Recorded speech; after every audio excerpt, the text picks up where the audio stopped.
This man is in a very fortunate position. His 7-foot by 7-foot room is warm and dry. He doesn't have to pay rent or a mortgage. He's fed 3 good meals a day without having to buy or cook food. All his basic survival needs will be taken care of for the rest of his life.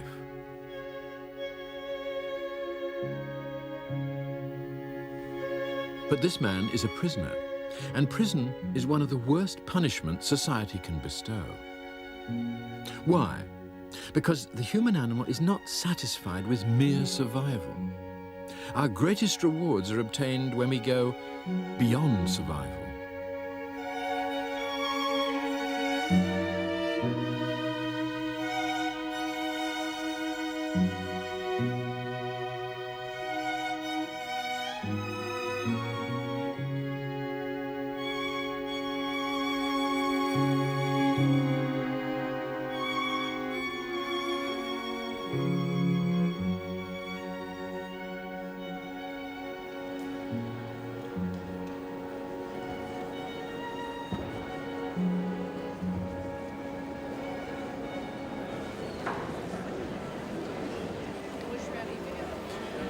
I've sometimes been accused of making man beastly because, as a zoologist, I've concentrated on those aspects of human behavior that we share with other animals, such as feeding, fighting, or reproducing.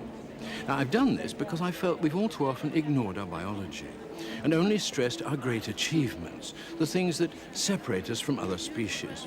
But of course, these special qualities can't be ignored. And in this final program, I want to take a closer look at our finer moments and see if we can trace their biological roots.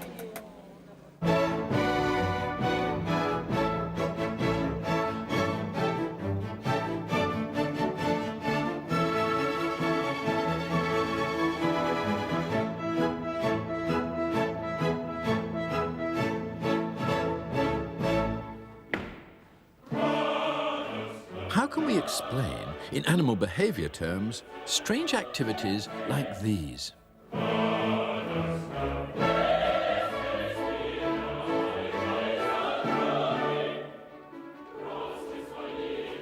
These performances, whether purely musical or, as in this case, deeply religious, are quite different from the ceremonies and rituals of the rest of the animal world. They're not territorial displays, threat displays, or courtship displays. So what are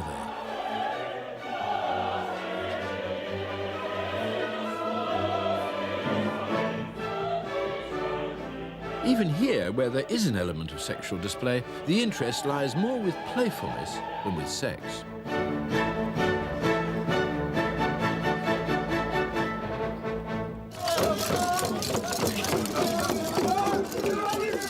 These strange human activities are found in every corner of the globe, wherever human beings have time to spare from their daily chores. It's a deep and ancient part of human nature to be imaginative and inventive. The human species is biologically a creative species.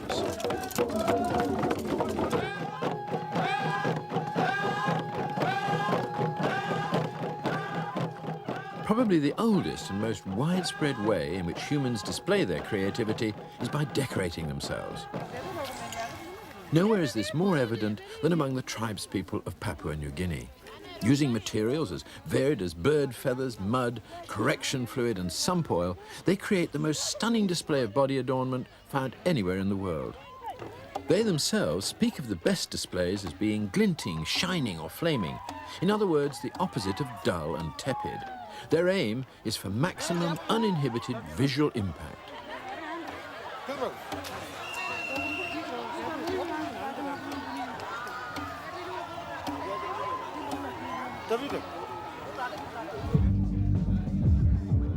Body adornment may not be so extreme in the West, but it's equally important. Although it's much more restrained, a great deal of time and effort is nevertheless devoted to achieving the desired effect, as this view through a two-way mirror reveals. Sexually, it makes sense to redden the lips, exaggerate the eyes, smooth the surface of the skin, and make the hair look clean and healthy. But it's not that simple. If it was, every makeup would look exactly the same. There are hundreds of lipstick colours to choose from, dozens of eyeshadows and countless hairstyles. And when choosing between these, the decisions are not sexual, they're aesthetic. We may consider these activities trivial, but every time we appear in public, we're making complex statements about ourselves by the way we groom ourselves, adorn our bodies, and select our clothes. Clothing is a major source of human display. Unlike body language or speech, it's long-lasting, a kind of frozen gesture that we go on making all day. The visual impact of a shaken fist lasts only as long as the arm is moving. But the visual impact of a costume lasts as long as we wear it. This is why, all around the globe, we find the same insistence on this kind of decoration in 1,000 different forms.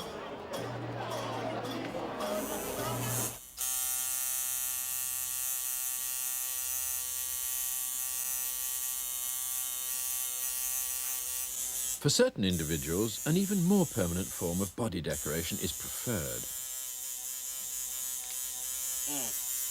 The possession of tattooed skin demonstrates a willingness to subject oneself to prolonged pain in order to display a particularly elaborate form of body decoration. The discomfort of having this form of adornment applied is compensated for by the fact that it never has to be reapplied. It's there for life.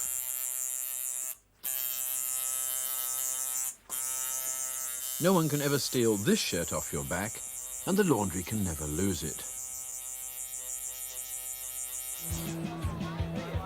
Even in normally fully clothed societies, the urge to decorate the body in dramatic ways is more widespread than one might imagine.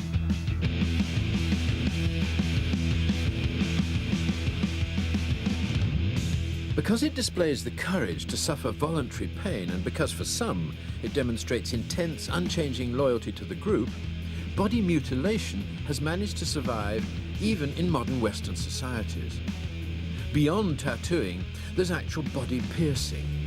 The most common form is ear piercing for earrings, although this has recently been joined by the more exotic nose piercing and even nipple piercing.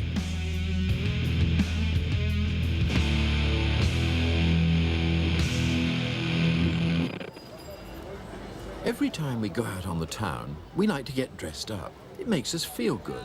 But why? Why do we go to so much trouble to decorate our bodies? The answer is that it fulfills a deep-seated need to make us feel special. But what does this imply?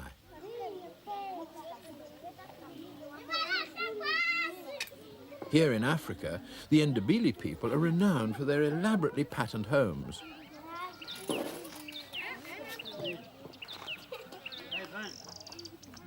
Instead of snoozing in the sun, they express the complexity of their human brains with creative acts.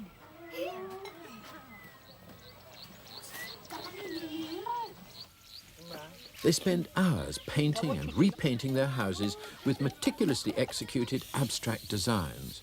They've not merely occupied this territory, they've transformed it. The painted surfaces act like advertising hoardings for the human species, saying, we've imposed ourselves on this place, we've brought order here, we've tamed the environment, and we've done this with great effort and skill. This is a status display not just for individual artists, but for the human animal as a whole.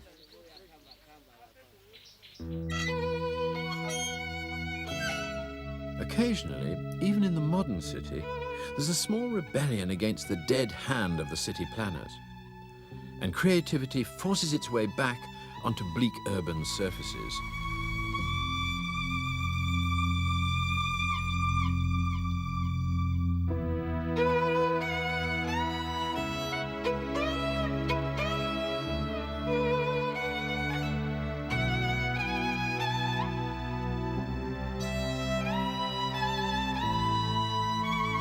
Here in Vienna, an Austrian artist was given the opportunity to transform an insipid corner of the city into a work of art.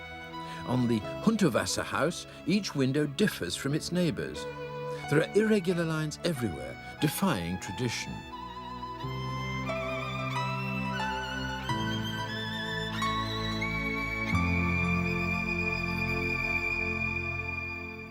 So Hunterwasser is introducing natural curved lines into the artificial world of the city, whereas the Endobili are introducing geometry into their natural world.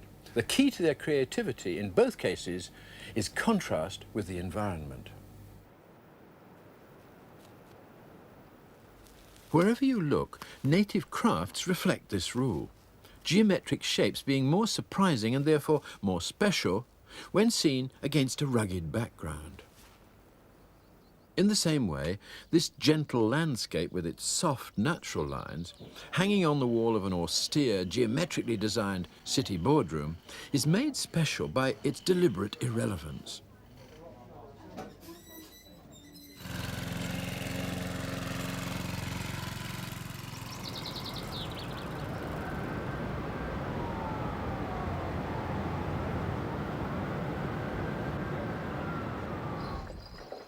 As you move from culture to culture, you find the focus of creativity repeatedly relocates itself.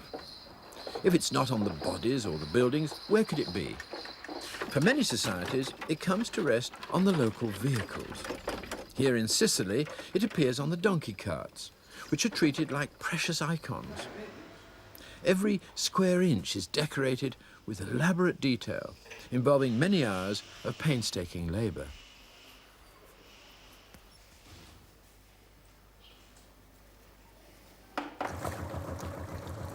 On small islands with long fishing traditions, it's the fishing boats that become the local works of art.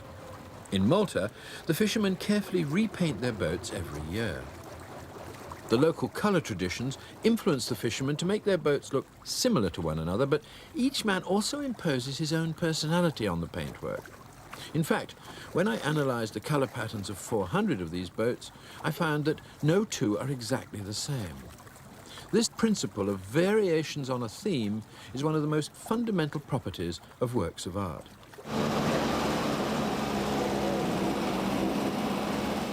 Sometimes varying a theme becomes an obsession. Just how exaggerated can you make your variations? Just how far can you go with a decorated car? These amazing vehicles are the ultimate expression of the urge to make the ordinary and commonplace into something extraordinary and special.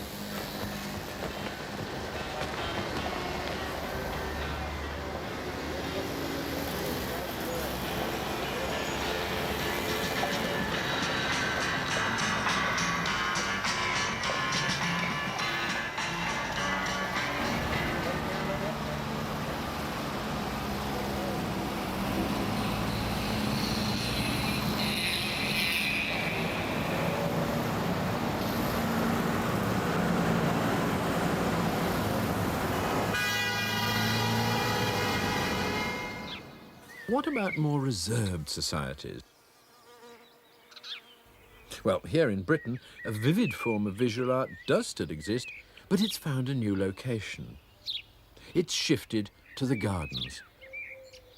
Keen gardeners may not think of themselves as serious artists, but that's precisely what they are. The skillful design of their flower beds having as their main function aesthetic display. So although most of the time we may appear drab, there's usually a corner of each human life where we rebel and strike out with a colourful display. When a peacock displays, it's obeying what's been called the handicap principle. The huge tail is a grave disadvantage to the bird, making it cumbersome and conspicuous. Any male who can survive despite its tail must clearly be a very fit and powerful individual, and this appeals to the females. It's the same for us. If we take the trouble to display ourselves, like this, we send out signals saying, we can afford to do this. Ostentatious displays of clothing, hairstyles, cars or houses all help to emphasize the way we've risen above the level of mere survival. If we can spare the energy to be special, then we must have the ordinary under control.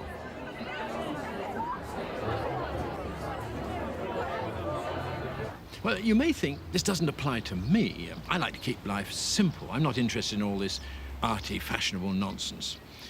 Well, I doubt it. Somewhere in every life, aesthetic decisions are being made. Even the most uncolourful male, for example, occasionally has to face the problem of choosing a new tie. Our hidden camera watched this man trying to select one. Now, the modern tie is an article of clothing that has no practical function whatever. The difference between one tie and another is purely aesthetic. He may not have designed the ties himself, but he still has to choose one. And in that act of choosing, just for a moment, he becomes an artist. In our high-speed world today, we often let other people make the designs for us and limit our own impact to the matter of selecting from a ready-made range. In a more primitive culture, if primitive is the right word, we'd be making the designs ourselves. But today we're often driven to being artists by proxy. Mass production may blunt our aesthetic choices, but it certainly doesn't eliminate them. It's the same when we choose a car. We know all about their technical qualities, but we're still strongly influenced by tiny differences in appearance, in body shape, colour and style, in the aesthetics of car design. And our sensitivity to these differences often leads to interminable dithering.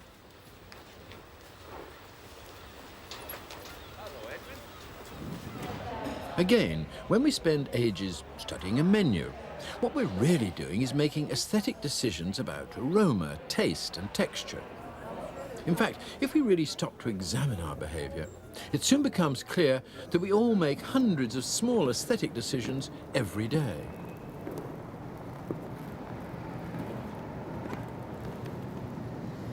And the faces of people as they make these decisions show intense concentration. It would seem that we've all inherited a deep-seated urge to look for more in the world around us than just simple, practical things. This compulsion is so universal, it must surely be part of our basic biology. And if it's so strong, it's reasonable to suppose that it's also very ancient. But just how ancient? Long before human beings walked the earth, there existed a small ape-man species, Australopithecus. Often referred to as the missing link between ourselves and other primates. They lived here. This cave in the Transvaal in southern Africa was home to these pre-humans a very long time ago. And it was here that a remarkable discovery was made. Inside the cave was found the oldest art object in the world. It's called the Makapan Pebble, and it's made of a stone that is only found 3 miles north of here. So the ape men had to carry it all that distance back here to their home in the cave. So for them, it was obviously a treasured possession. Now, this is it. And at first sight, it's not very impressive. But to see why they were excited by it, I only have to turn it around, and then a face appears. And what's really remarkable is that this wasn't happening a few hundred years ago or a few thousand years ago, but 3 million years ago. Moving north to the Middle East, to the much disputed Golan Heights, a startling discovery was made only a few months ago that has rewritten the history of art. For here was found the world's oldest man-made art object. The Makapan Pebble was a found art object, but the 300,000-year-old Golan Venus has clearly been shaped by human hand. A flint tool has been used to make an incised neck and arms. Although crudely fashioned, this tiny female figurine is 250,000 years older than its nearest rival.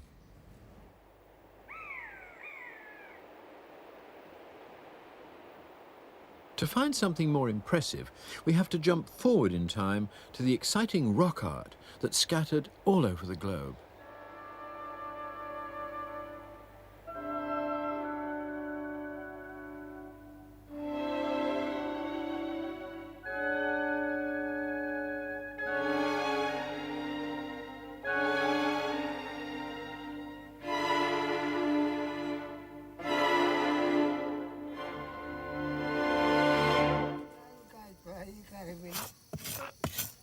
For nearly 50,000 years, native Australians have been creating symbolic images on the rocks. Each season they had to be repainted to renew their spirit powers, and so that the artists could share in that power. It was thought that this practice had died out, but the tradition still manages to survive, although it's not been filmed for many years. So as far as we can tell, the phenomenon that we today call art has always been part of human existence, as universal as eating, sleeping or talking. Even our ancient ancestors, who lived the most primitive lives by our standards, spent valuable time creating magnificent pictures.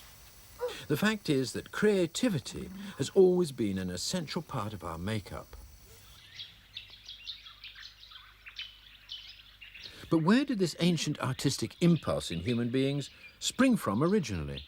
Are we the only animal species with creative urges? This strange sculpture is built not by a human artist, but by a bird, the Vogelkop gardener bird.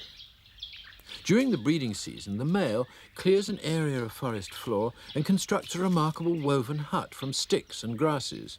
Below the hut, he makes his garden, laying down a lawn of moss, on which are placed hundreds of carefully collected objects, such as seed shells, bulbs, fruits or flowers. These are grouped together in discrete, segregated clusters, according to shape and colour. This display may attract a female, but is it creative? Well, he certainly creates a contrast between the neatness of his garden and the wild tangle of the forest. But he never attempts to experiment or develop the theme of his display. His work may be extraordinary, but it lacks the curiosity and inventiveness of human art. To trace the biological origins of human art, it's necessary to turn to our nearest living relatives, the apes. It was back in the 1950s that I began to study the picture-making abilities of a young chimpanzee called Congo. When offered painting materials, he filled the space available to him, but did not go beyond that space. His favourite pattern was a radiating fan shape. Once he'd invented this, he started to vary it. He was demonstrating that most essential element of all art, thematic variation. Okay.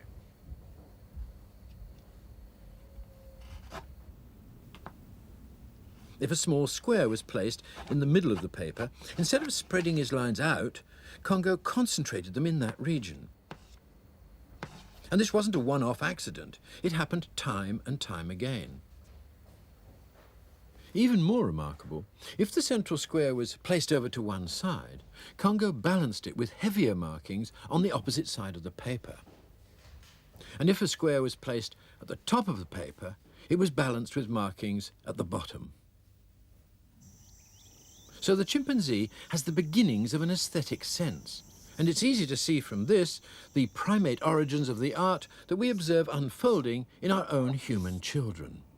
All over the world, regardless of their background, all children enjoy making the same kinds of scribbles. At this stage, there are few differences between the art of chimp and child. The scribbles are visually controlled, but they're completely abstract. But then order is brought to this chaos. A clean circle is distilled from the jumble of squiggles. It's crisscrossed in various ways, and eventually grows a ring of small radiating lines. Now something magical happens. A face emerges. There's a sudden flash of recognition, something like the moment when our ape-man ancestors first saw that face on the Macapan pebble. Faces quickly become people. They develop arms, legs and bodies, and more details are added. A huge threshold has been passed, one that no chimpanzee has yet managed. Pictorial representation has been achieved. A whole new world of experimentation opens up. Human creativity is unleashed. It's amazing that even at this stage, the images are still universal. Cultural differences and local traditions have yet to make their impact. The figures being created come from inside the child's imagination, with hardly any outside influences. It's as though our whole species is programmed to pass through this stage of unfolding imagery, just as we're all programmed to start developing speech at about the same time. It's tempting to say that the urge to do these things is part of our ancient biology, rather than our recent culture. The sequence is always the same. Early lines and scribbles become looping circles, and gradually these circles are refined and distilled into just one. Then the circle is marked. It's crossed with lines until they're sprouting out like the rays of the sun. Small circles and lines are added inside the big circle and become organized into features. The face then grows arms, legs, and a body, and the human figure is born. As the young artists grow older, they devote their energies to creating more and more lifelike drawings. They no longer have the thrill of using their imaginations or of playfully taking a line for a walk. In contrast with their earlier efforts, when painting was its own reward, when it was a voyage of visual discovery, they're now burdened with an arduous new task, that of copying an object from real life. Art no longer invents, it imitates. As young adults, we're trained to make our copies of nature more and more accurate. And we're only rewarded if we can succeed with this new skill. Most people give up art altogether at this stage because the childlike joy has gone out of it. Art's become the slave of historical record.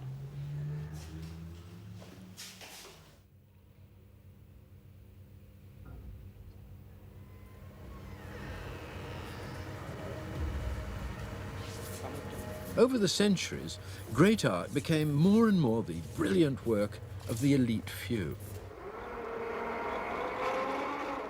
Ordinary people couldn't compete with this, and the artist, now taken seriously by society, became its visual historian. But then science entered the scene. Photography was invented, to be followed by film and video. The burden of visual recording was lifted from the shoulders of the artist.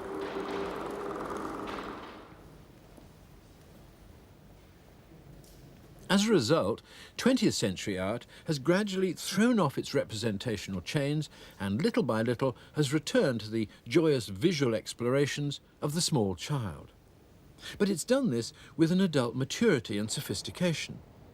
In place of skillful but slavish copying, there's once again unhindered creativity.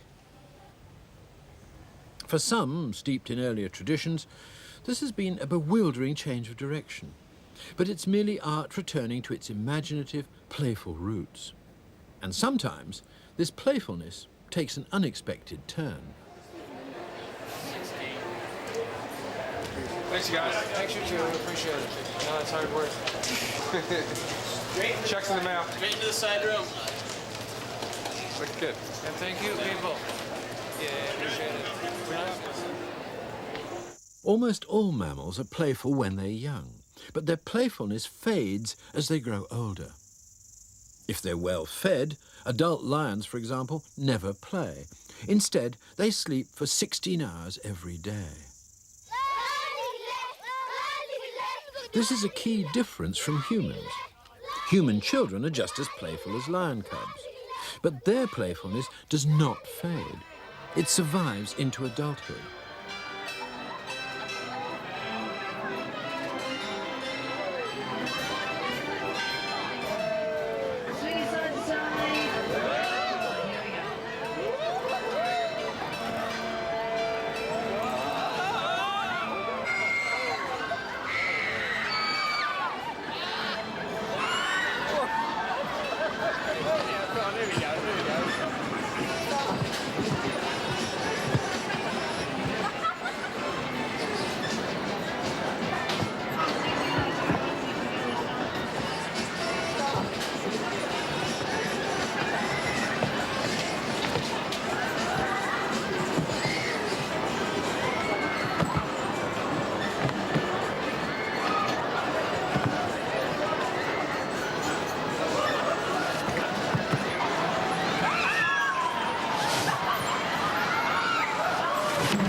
Individuals that play a great deal when young are better at surviving later in life.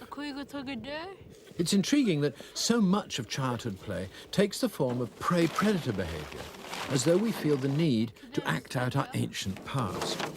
Ready or not, here I come! Early playfulness, although not a specific training course, gives children a greater understanding of their personal abilities and the properties of their environment.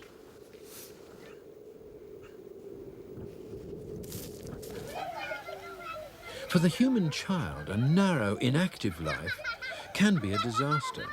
To be really successful as an adult, they must ideally be superactive in childhood. And it's their natural playfulness that encourages this, and under normal circumstances ensures that it will happen.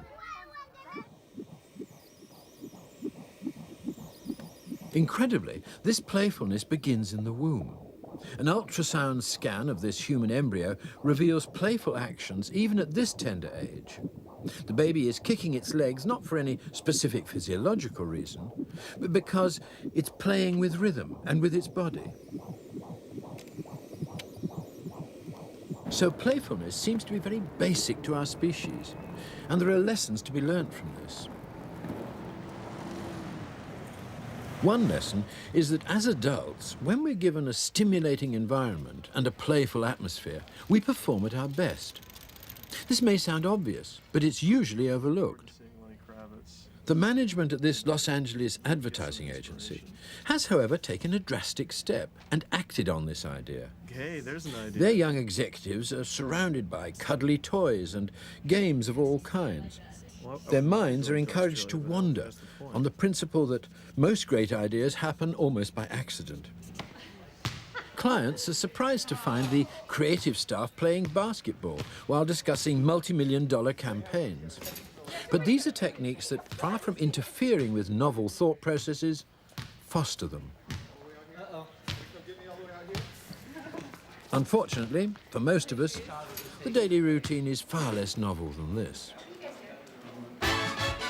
We compensate by allowing ourselves an occasional orgy of playfulness. Special occasions when we dress up and become unashamedly childlike again.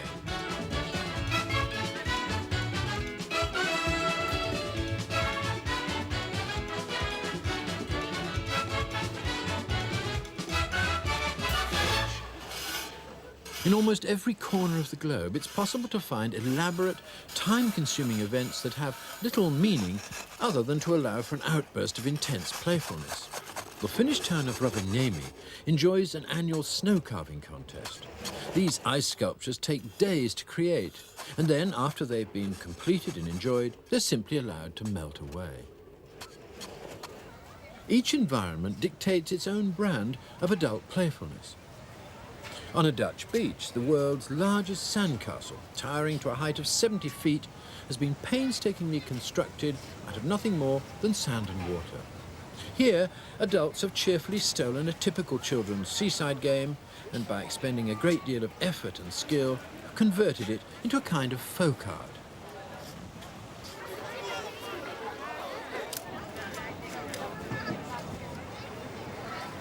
There's no lasting art object here, merely an exuberant, ephemeral expression of human inventiveness. It's the actions, the event, that's all important. Once the goal has been achieved, the sand is returned to its normal condition. The game is over for another year. It may seem a shame to destroy it, but the brevity of its appearance is part of its magic.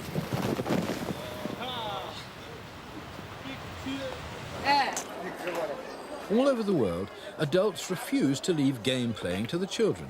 Sport becomes a serious activity, whether as a participant or as an observer. For millions of people, this has become the major form of play, watching rather than doing. This is playing by proxy. Come on! Oh. Albertini to his right. Oh, yes! Oh, he's hit the post. Hit the side. So that's in. Oh, no! It's got to be in the side. Yes! Yeah. Not laughing now, are you? Much of human playfulness is testing out potential, gaining experience in as many ways as possible. In other words, being prepared. This is important because we human beings are non-specialists. We're opportunists who have to take any small advantage that's going and must therefore make ourselves well aware of both our environment and our own abilities. We survive not by having one big trick, but by having lots of small tricks. For example, many other species are specialist feeders, relying on a single source of food. But during our evolution, we never knew where our next meal was coming from.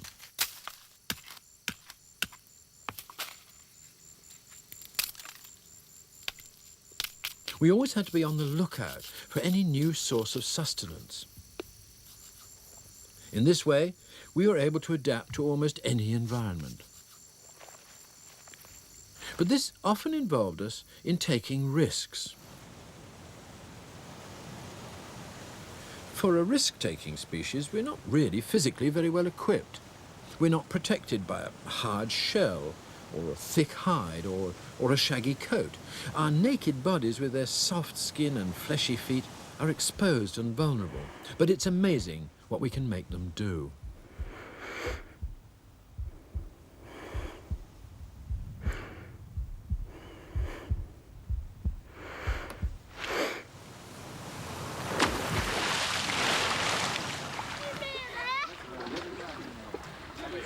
This little girl's dilemma sums up the human condition.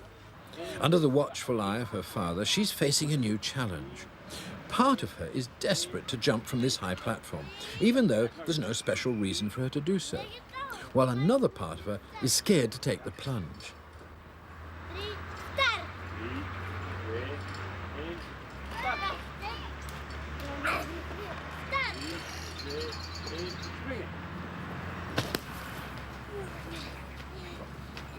This conflict is present in all of us throughout our lives. When to jump and when to play it safe. For these older children, the risks on this raft ride were a little too tame, so they deliberately create additional problems. The human animal always likes to raise the stakes just a little bit and push the limits just a little further.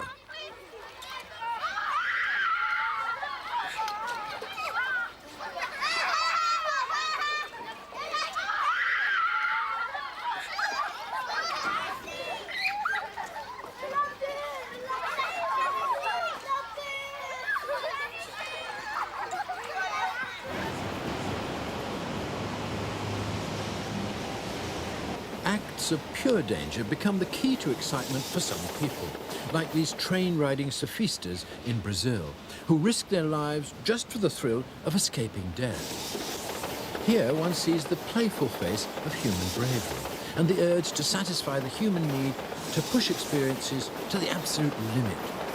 And you can't go much further than dodging high-voltage electric cables on top of a speeding train.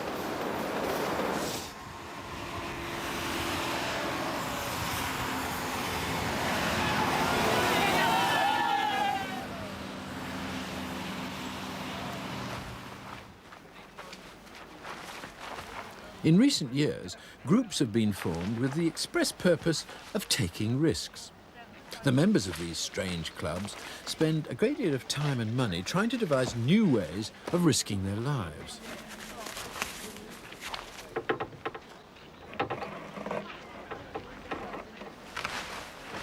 This human catapulter may appear to most of us to be a weird eccentric. But in reality, we do much the same sort of thing every time we risk shooting a traffic light as it changes colour.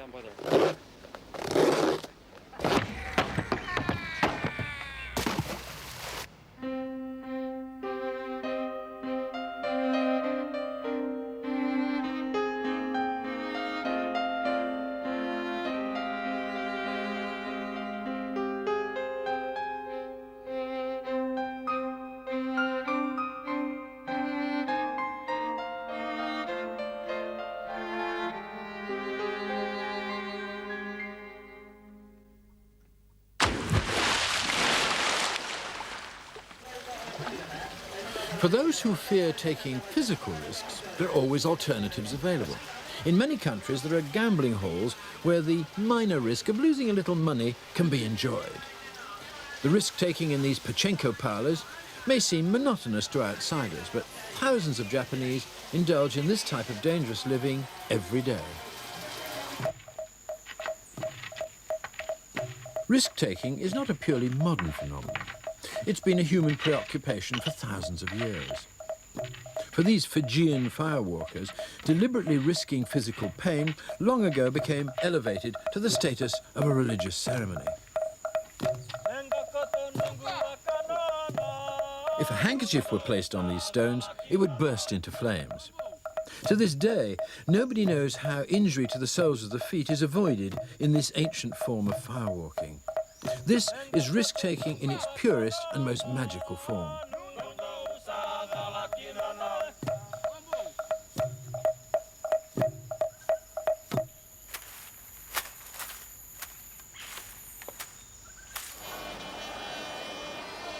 The human species has always enjoyed playing with fire, but never perhaps quite so literally as this.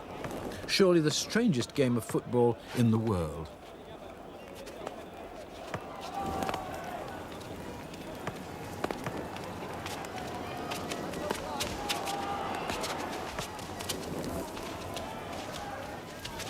There's little risk of handball here, unless of course you happen to be the unfortunate goalkeeper.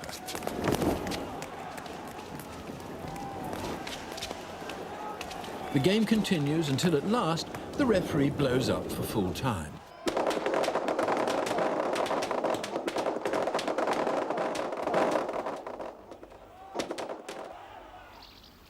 One of the most important properties of play is that it contains an element of make-believe. When a kitten pounces on a leaf, that leaf symbolizes a mouse, and the young cat accepts the leaf as a victim of a hunt and treats it as one, even though it's obvious that it's not.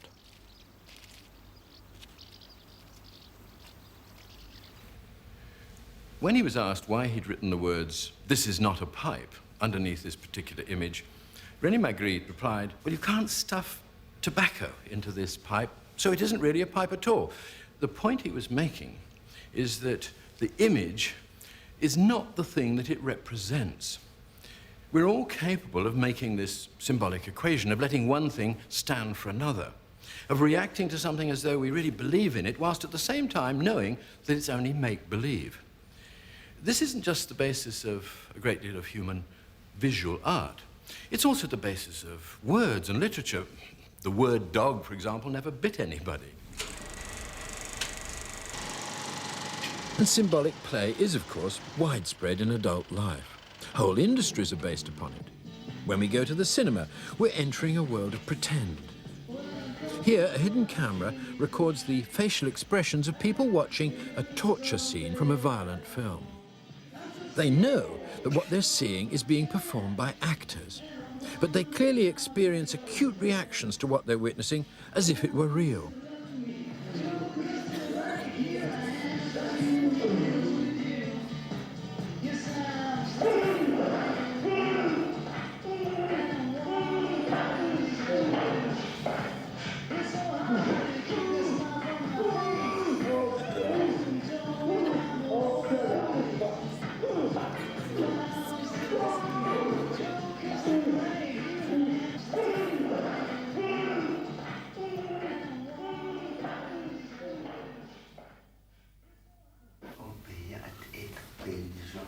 In the past, people have sometimes planned their whole future on the basis of symbols. In more superstitious times, magical symbols were thought to carry such amazing powers that complicated ceremonies were woven around them. Here, in rituals that may last for up to 4 days, Navajo Indians create sand paintings with complex meanings. Every shape, every color, every image has a special symbolic significance. The paintings are made by carefully dropping granules of colored pigment onto the sand bed.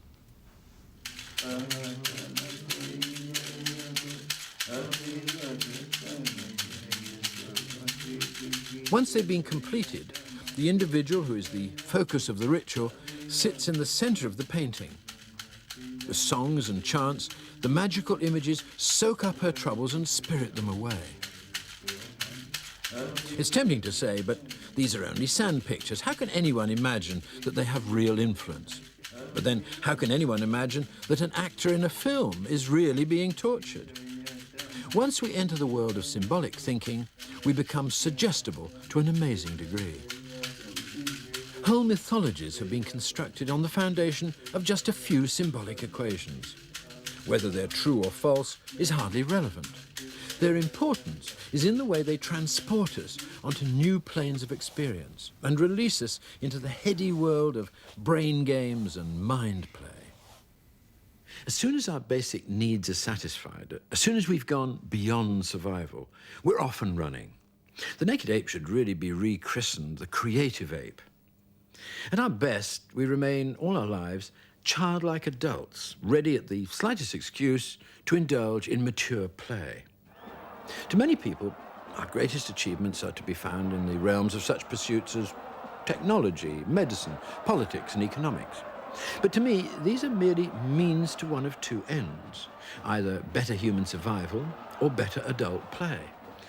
If ever we give this up and all become depressingly earnest, pious adults, we'll have betrayed our great biological heritage as the most exuberant, most mischievously imaginative animal on this planet. Above all else, the lesson to be learned from the biological study of human beings is that we are part of nature. We're not above it, we're an integral part of it. The human animal, in many respects, as we've seen repeatedly in this series, is very much like other animals. But in a few important respects, we're very, very different. And it's these differences that have made us the dominant animal on the planet.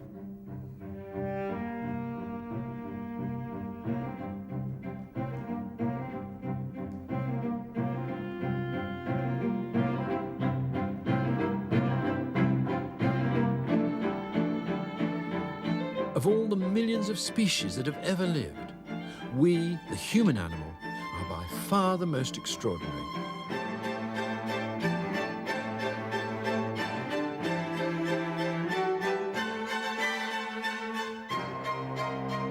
We're the magic combination, the threshold leaper, the risk taker, the venerable child for all occasions.